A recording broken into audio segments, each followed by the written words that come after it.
जय हिंद दोस्तों, welcome back to knowledge sir.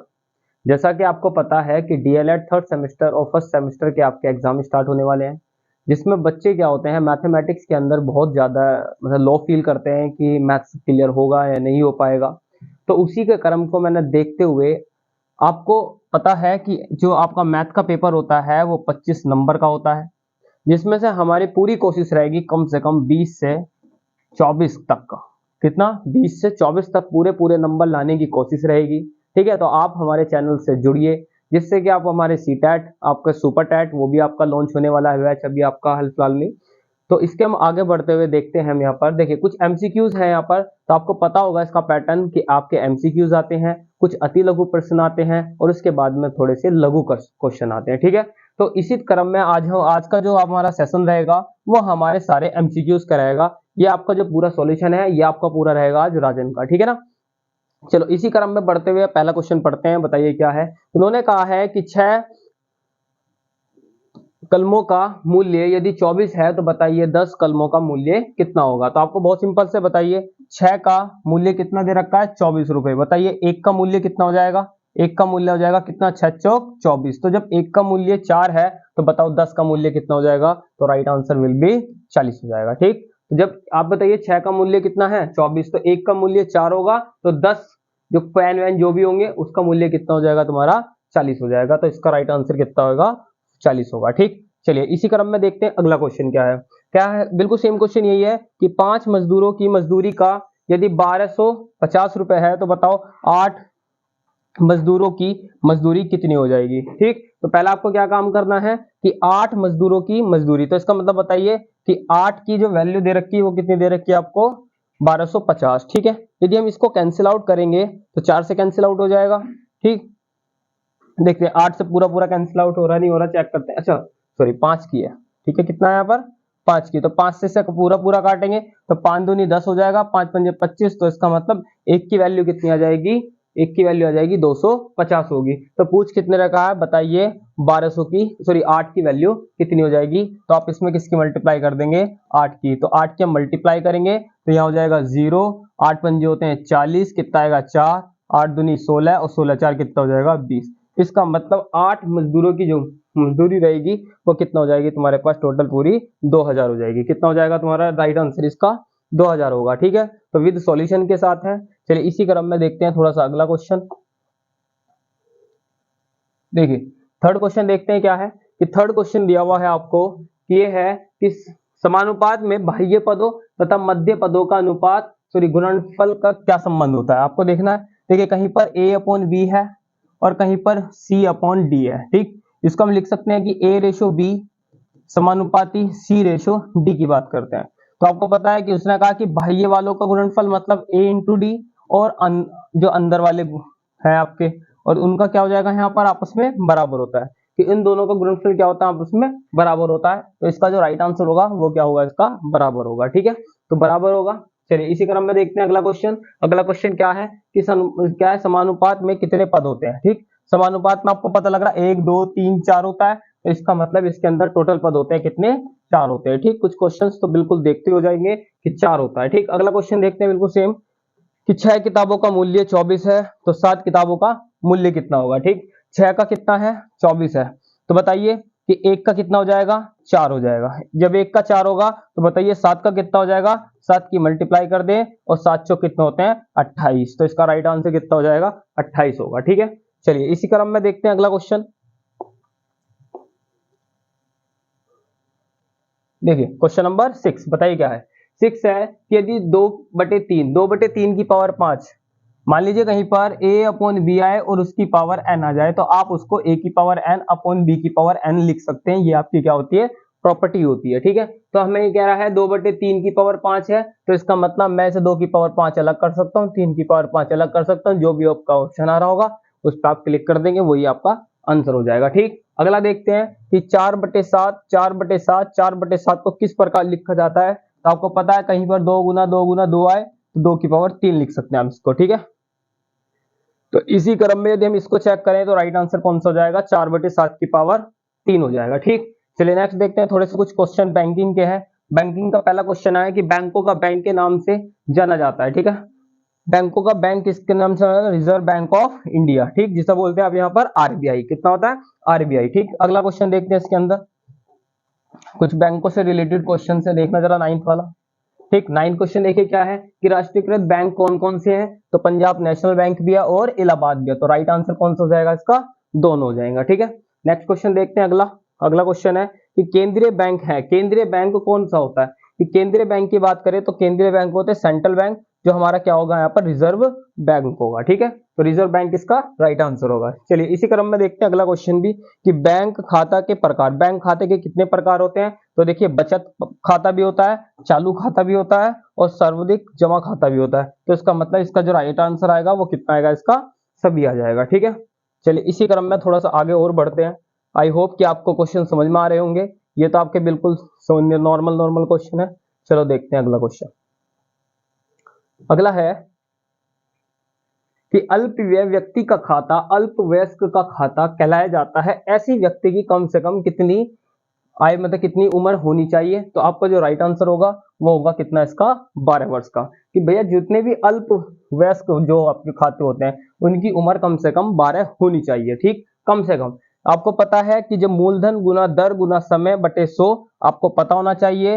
ये आपका एसआई का क्या होता है? आपका फॉर्मूला होता है, जिसे बोलते हैं सिंपल इंटरेस्ट या जिसे बोलते हैं साधारण ब्याज। तो इसका राइट आंसर क्या हो जाएगा तुम्हारा? साधारण ब्याज हो जाएगा, ठीक। अगला करें तो बताइए, इसने कहा कि चक्रवर्ती मिश्र धन माइनस के मूलधन, यदि हम मिश्र धन में से मूलधन घटा दिया जाए तो आपको पता है ब्याज निकल के आता है। अब वो ब्याज कौन से निकल के आएगा? तो उसे बोलते हैं हम यहाँ पर चक्रवर्ती ब्याज। तो आपको कुछ चीजें पता होनी चाहिए कि भैया चक्रवर्ती ब्याज जो होता है, ठीक, जो सीआई होता है, चक्रवर्ती जो ब्याज होता है वो बराबर होता है किसके? चक्रवर्ती मिश्रधन, जो हमारा टोटल अमाउंट होता है और उसमें से मूलधन को घटाएंगे तब आपका सीआई निकल के आता है, ठीक है। चलिए इसी क्रम में देखते हैं अगला क्वेश्चन। देखिए कुछ थोड़ा सा न्यूमेरिकल है। अब न्यूमेरिकल करें तो बताइए न्यूमेरिकल कैसा दे रखा है इन्होंने, ठीक। देखते हैं अगला।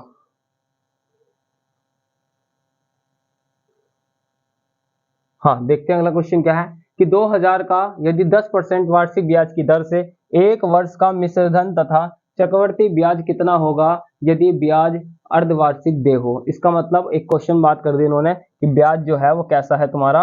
अर्धवार्षिक दे पर बात हो रही है। तो जब भी आपको याद रखना अर्धवार्षिक होगा तो आपका जो ब्याज होगा वो आधा हो जाएगा और वर्ष क्या हो जाएगा? बढ़ जाएगा। क्या हो जाएगा? वर्ष क्या हो जाएगा तुम्हारा? बढ़ जाएगा। तो इसी क्रम में हम यदि इसका फॉर्मूला याद करें तो फॉर्मूला होता है भैया P into 1 plus R upon 100 की पावर n होता है। n का मतलब क्या होता है यहाँ पर? पूरा। तो ये मेरे पास क्या आता है? मूलधन, मिश्रधन आता है। क्या आता है हमारे पास? ये पूरा पूरा मिश्रधन। यदि मूलधन में से मिश्रधन में से मूलधन घटा देंगे तो आपका क्या निकल के आ जाएगा? पूरा पूरा ब्याज निकल के आ जाएगा। तो आपका जो फॉर्मूला है यहाँ पर कितना आएगा? 2000, ठीक, 1 प्लस ये हो जाएगा 105, सॉरी 5 नहीं, कितना? 10% था तो 10% का कितना हो जाएगा? केवल 5% बच जाएगा और उसकी पावर कितनी हो जाएगी? 2 हो जाएगी। अर्धवार्षिक कह रहा है, इसके का मतलब 2 वर्ष की बात कर रहा है वो, ठीक है।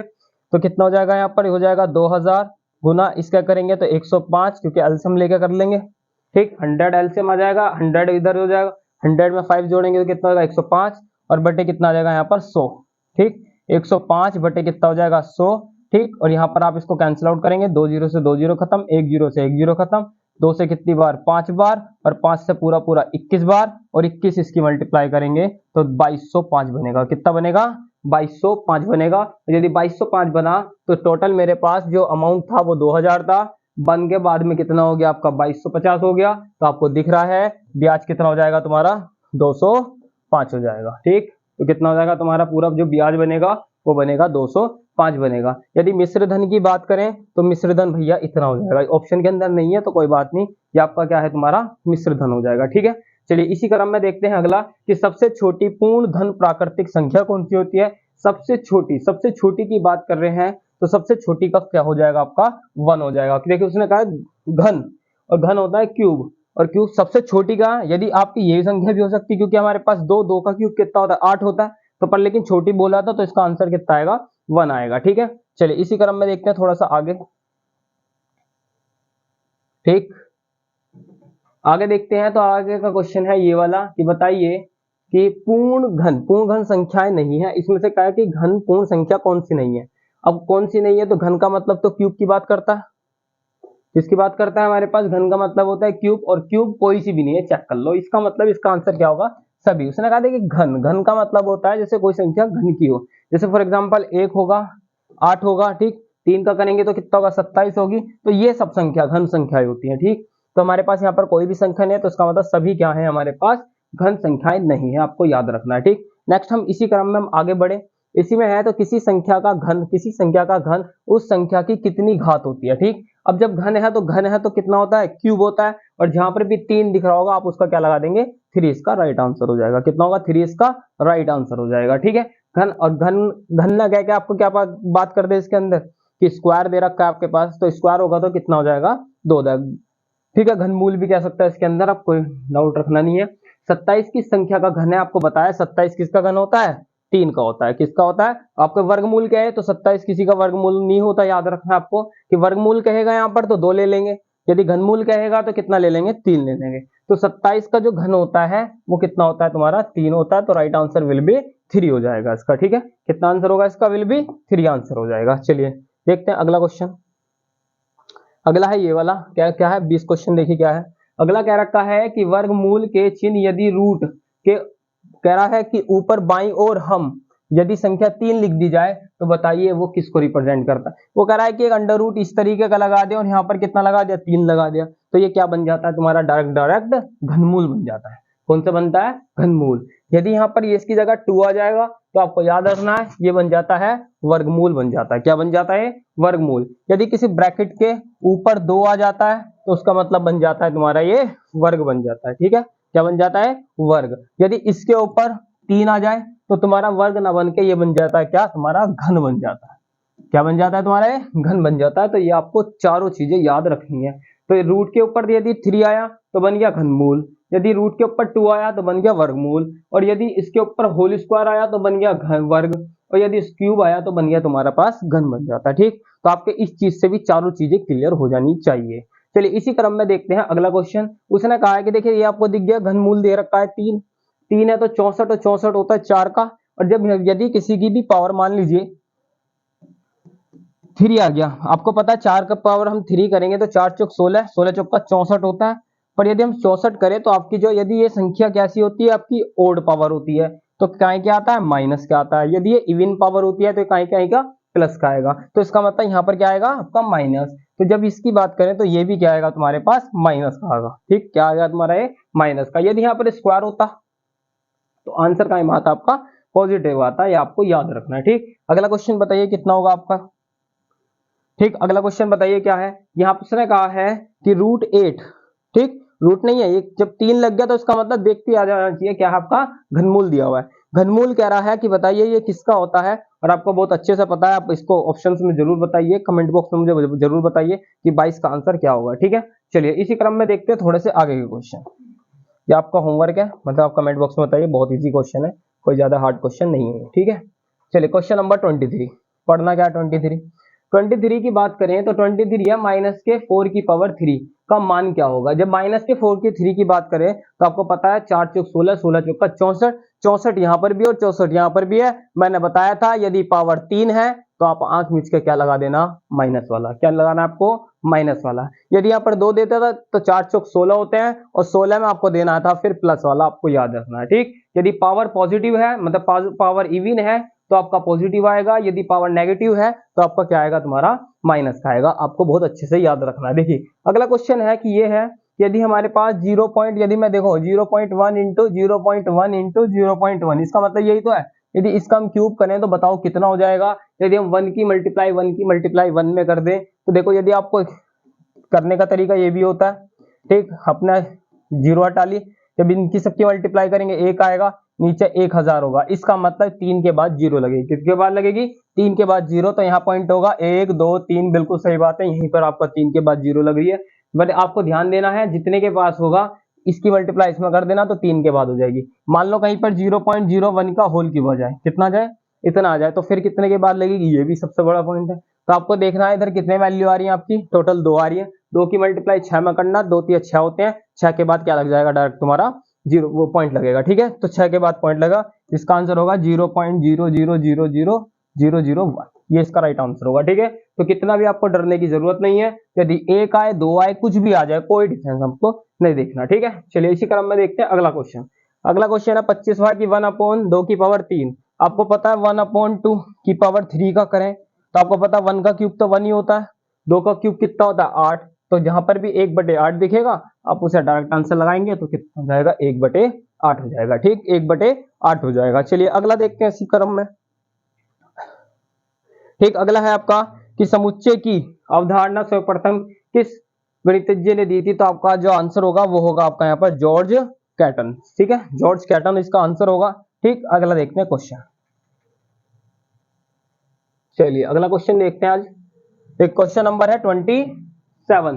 समुच्चय के प्रकार। देखिए समुच्चय का मतलब होता है सेट। अब सेट के लिए थ्योरी पढ़नी होती है, कुछ बच्चे थ्योरीज नहीं पढ़ते तो उसको मैं अभी थोड़ा सा डिफाइन कर देता हूं। देखिए सेट होता है नंबरों का एक कलेक्शन। क्या होता है? नंबरों का एक कलेक्शन, थिंग का एक कलेक्शन, कोई भी एनीथिंग किसी भी चीज का एक क्या होता है कलेक्शन होता है। जैसे फॉर एग्जांपल मैंने कहा इवन नंबरों का एक सेट। ठीक, तो मेरे पास ये क्या है इवन नंबरों का एक कलेक्शन है। ठीक, मैंने कहा जैसे फॉर एग्जांपल ओड नंबरों का। ठीक, मैंने कहा ओड नंबर होगा। ठीक, ऐसी कंपोजिट नंबर हो जाएंगे ऐसे। तो सारे नंबरों को क्या एक कलेक्शन ही क्या कहलाया जाता है, तुम्हारे पास एक सेट कहलाया जाता है। और उसने कहा सेट के प्रकार कौन कौन से होते हैं। तो भैया सीमित का मतलब होता है, परिमित का मतलब होता है फाइनाइट, और एक होता है आपका एक तो होता है फाइनाइट और एक होता है इनफाइनाइट। ठीक, बिल्कुल होता है। देखिए ये नंबर जितने भी है ये इनफाइनाइट है। मैंने बाउंड कर देता हूं यहीं पर कि 0,2,4 बस। तो इसका मतलब ये कौन सा सेट हो जाएगा आपका फाइनाइट हो जाएगा। ठीक, मतलब कि परिमित और एक होता है अपरिमित। एकल का मतलब जिसके अंदर केवल केवल एक एलिमेंट आए, केवल केवल एक एलिमेंट आएगा। ठीक, रिक्त का मतलब होता है किसका मतलब किसके अंदर कुछ भी नहीं आए। इसको डिनोटेड किया जाता है या तो इससे करते हैं या फिर फाइव से करते हैं। ठीक, या तो ब्लैंक से कर लेते हैं या फिर फाइव से करते हैं। ठीक, तो इसका सिंबल ये होता है इसके अंदर कोई भी एक एलिमेंट डाल दीजिए तो ये मेरे पास ये एकल हो जाएगा। इसका मतलब इसके जो होते हैं ये सभी प्रकार होते हैं। ठीक, कैसे होते हैं इसके सारे सभी प्रकार होते हैं। ठीक, अगला देखते हैं। अगला 28 क्वेश्चन कि समुच्चय प्रदर्शित करने की विधि कौन कौन सी होती है। तो भैया समुच्चय विधि कौन कौन सी होती है। तो भैया दोनों होती है, एक तो होती है सारणी विधि और एक होता है समुच्चय निर्माण विधि। तो इसका मतलब जहां पर भी आपको मोस्टली दोनों दिखेंगे तो आपको आंख मिचकर वहां पे लगाना है। वहां पर कम से कम 99% आपके चांसेस बनते हैं कि वो वाला सही होगा। ठीक, तो इसमें आप इसका तुक्का भी लगा सकते हैं, कोई दिक्कत नहीं आएगी। ठीक, चलिए आगे बढ़ते हैं इसी तरीके से। चलिए क्वेश्चन नंबर नेक्स्ट देखते हैं। बिल्कुल अभी मैंने आपको चीजें सिखाई हैं। उसने कहा है कि समुच्चय 1, 3, 5, 7 में बताओ समुच्चयों की संख्या क्या होगी। तो आप उनको काउंट करो 1, 2, 3, 4, 5 लगा दो जी। 5 वाले पे टिक। कितना लगाना है?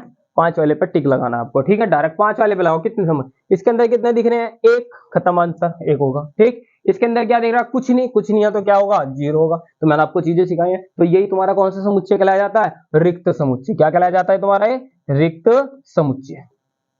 ठीक है, तो रिक्त ठीक सेट कहलाया जाता है। अगला देखें तो 1, 2, 3, 4, 5, 6 क्या रहा है? Dot dot dot. और जहां पे भी डॉट डॉट बताया था तो मतलब क्या है? ये अपरिमित है, और अपरिमित होगा तो कहां तक चलेगा?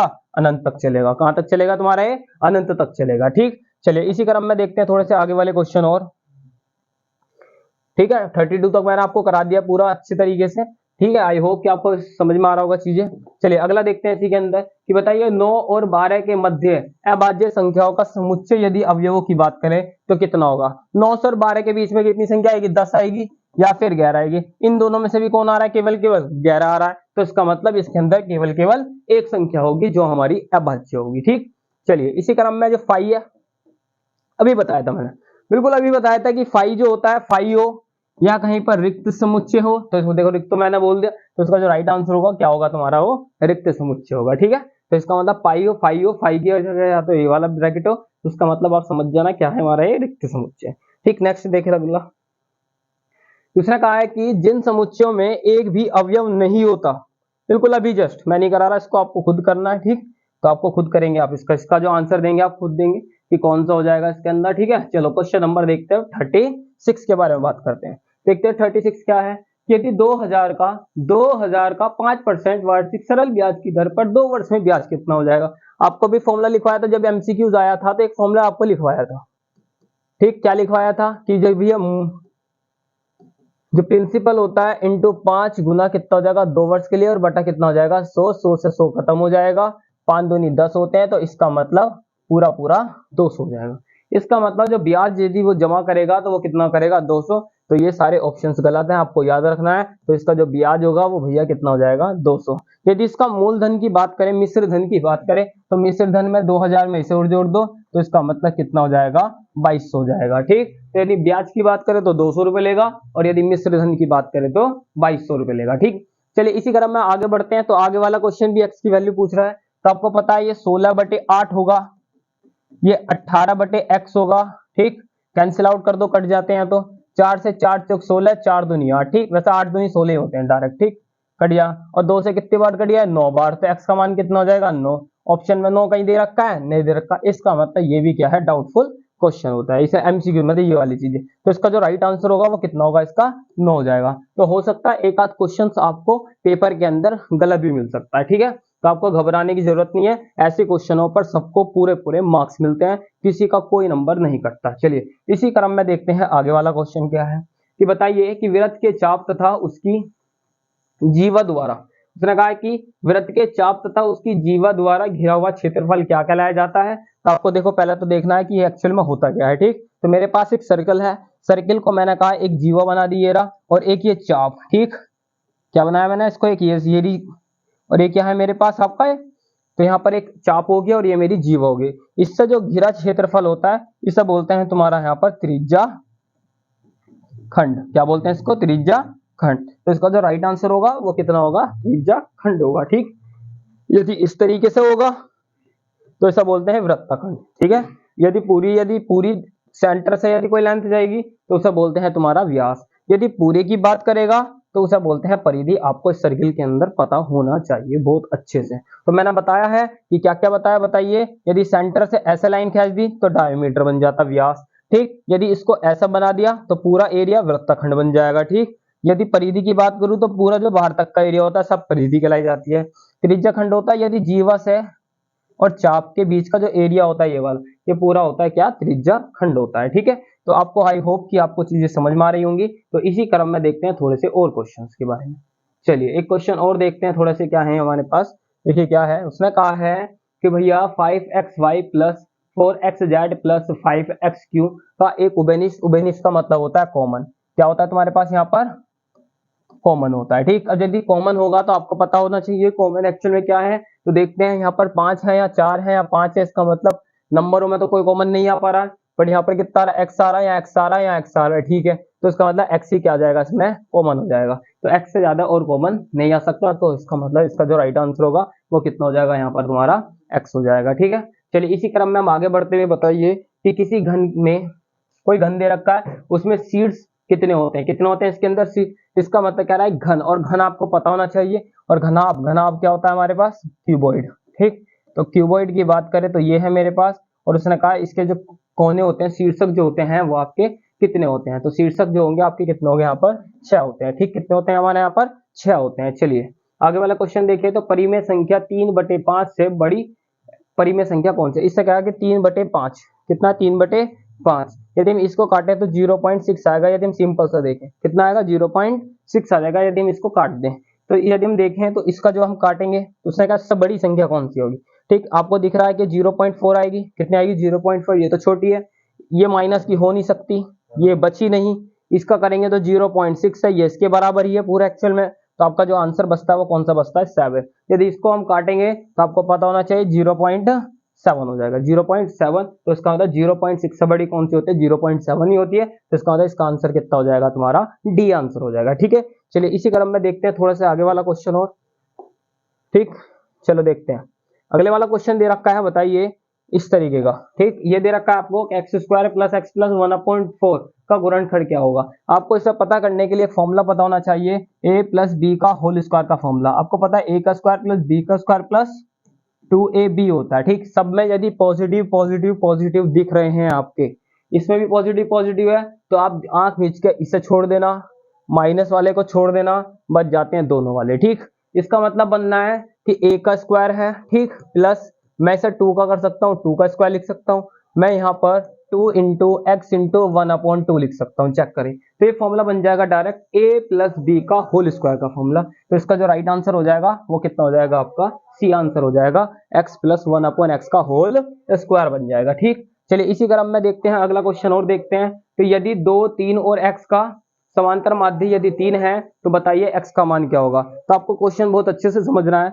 उसने कहा 2, 3 x का समांतर माध्य यदि कितना हो, 3 हो, तो आपको पता होना चाहिए, देखो समांतर माध्य तो दे ही रखा है इन्होंने, पर आपको पता होना चाहिए कि भैया जितना भी समांतर माध्य होता है, माध्य बराबर होता है सारी संख्याओं का सम और बटे जितनी संख्याएं हैं कितनी है, 3। समांतर माध्य दे रखा 3 बराबर 2 प्लस 3 प्लस एक्स अपॉन 3, 3 तियां होते हैं 9, ये हो जाएगा 5 प्लस एक्स, ये इधर जाएगा तो एक्स की वैल्यू कितनी बन जाएगी, 4 बन जाएगी। ठीक, तो आपको क्या करना है, सभी को जोड़ना है, जितनी संख्या उससे डिवाइड देना है और बराबर में जो समांतर माध्य दे रखा है आप उसको रखेंगे, क्रॉस करेंगे तो राइट आंसर कितना आएगा तुम्हारा, 4 आ जाएगा। कितना आएगा तुम्हारा, ये 4 आ जाएगा। ठीक है, तो आपको क्वेश्चन ये नोट कर सकते हैं, कोई प्रॉब्लम नहीं है। इस क्वेश्चन में भी इसी के एमसीक्यू जो आपके छोटे छोटे क्वेश्चन बनते हैं अति लघु भी सेम बिल्कुल इसी पर डिपेंड बनते हैं। ठीक है, चलो अगला क्वेश्चन देखते हैं थोड़ा सा।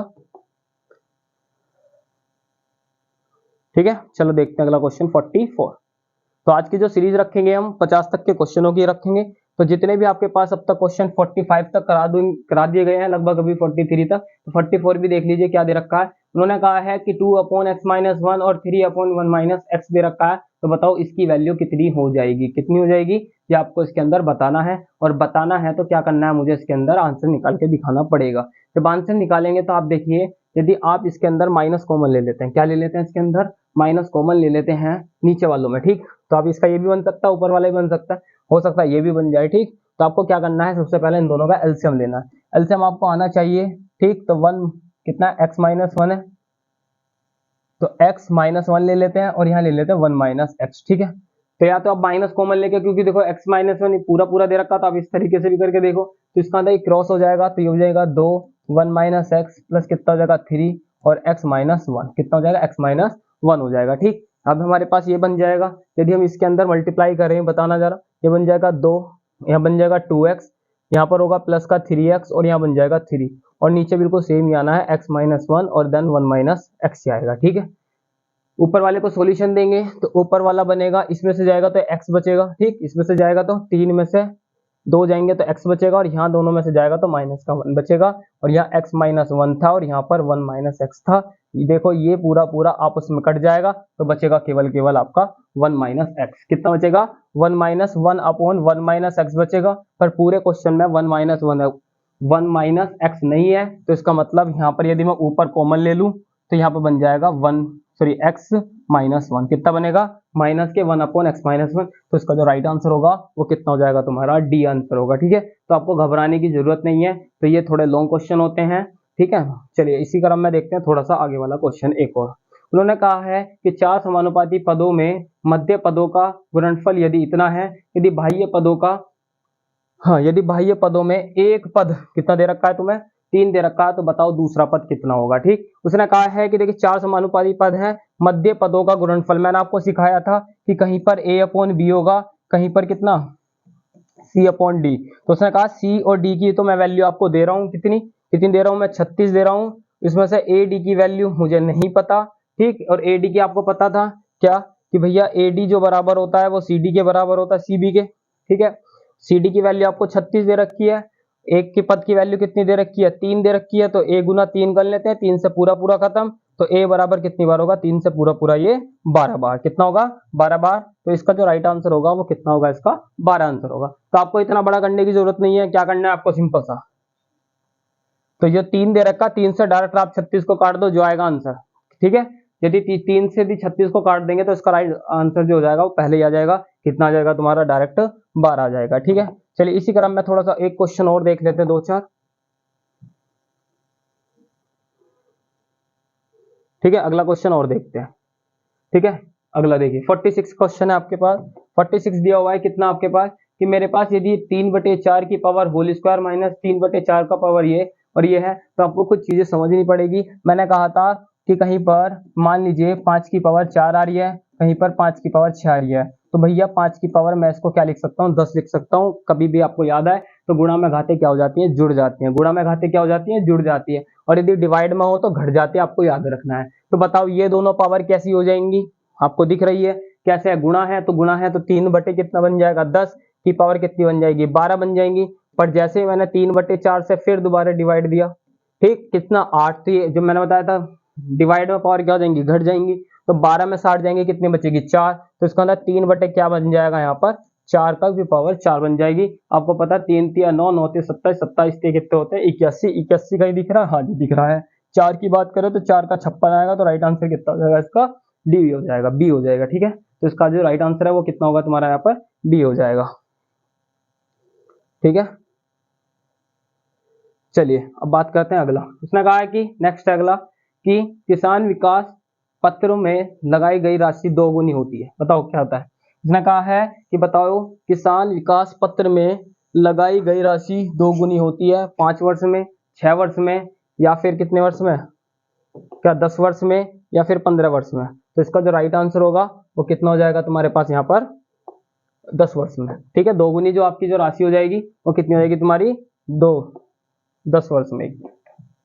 ठीक है, कितनी हो जाएगी तुम्हारी 10 वर्ष में हो जाएगी। 10 का जो राइट आंसर होगा वो कितना होगा 10 वर्ष होगा। ब्याज अर्धवार्षिक हो तो दर क्या हो जाएगी। अभी मैंने एक क्वेश्चन आपको कराया था, तो याद रखना अर्धवार्षिक यदि ब्याज हो जाए तो हमेशा दर क्या हो जाती है, आधी हो जाती है। और यदि दर की जगह वर्ष पूछने लग जाए आपसे कि बताओ वर्ष क्या हो जाएगा, तो वर्ष जो हो जाएगा उसका 2 गुना बढ़ जाएगा। क्या हो जाएगा, 2 गुना बढ़ जाएगा। ठीक है, आपको याद रखना है वर्ष 2 गुना बढ़ेगा और जो आपके दर होती है वो क्या हो जाती है, आधी हो जाती है। ठीक है, तो नेक्स्ट क्वेश्चन है कि कोई धन किस ब्याज की दर पर 12 वर्ष में 2 गुना हो जाएगा। इसने कहा है कि कोई धन है, ठीक, कोई धन है किस ब्याज की दर से, कोई ब्याज की दर है तो वो 12 गुना हो रहा है। तो बताओ 12 वर्षों में कितना 2 गुना होगा। बताइए आपको इसका जो आंसर देना है, तो याद रखना है आपको कितने वर्ष में होगा, तो आपको याद रखना है कितने में, 8 वर्ष में हो जाएगा। ठीक है, अगला है कि 4 महीने में 50 रुपए, उसने कहा 4 महीने में 50 रुपए का 1 पैसा, उसने कहा